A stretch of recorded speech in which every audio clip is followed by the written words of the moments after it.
How I Got Unfamous, Part 2, this time with a margarita.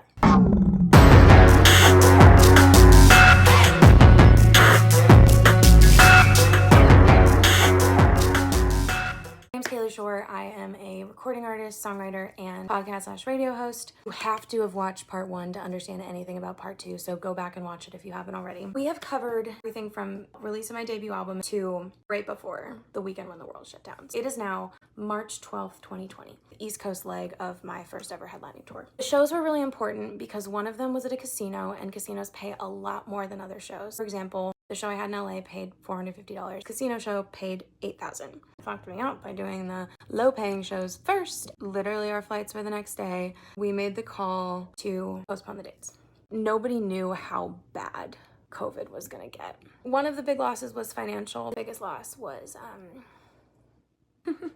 so for this New York show, the talent bookers for SNL and Jimmy Fallon were supposed to come out and watch me and my band play and then decide if I should be booked on the show. It hadn't sunk in yet because I was like, okay, we'll reschedule them for like end of April. I'll still have all this hype going. It's fine. Everybody else is in the same boat. No big deal. So they get rescheduled, and then they get rescheduled again, and then they get rescheduled again. The Martina McBride tour was supposed to start. That obviously got canceled. I was supposed to go on my first UK tour with my best friend Candy Carpenter. That didn't happen. I'm just in the house. I'm like, okay, well, that's fine. I had just been signed by my old agent as an actress in addition to a singer.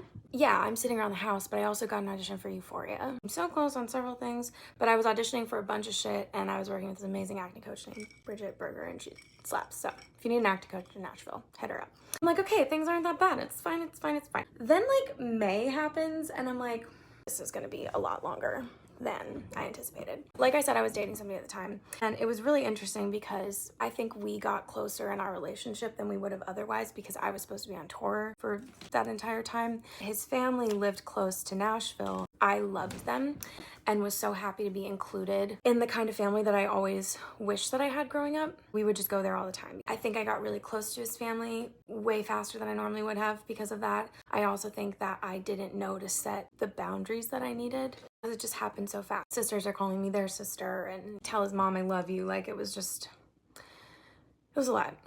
And it meant a lot to me, but obviously we're not together anymore. Again, that becomes an important part of this story as well. Not me crying again.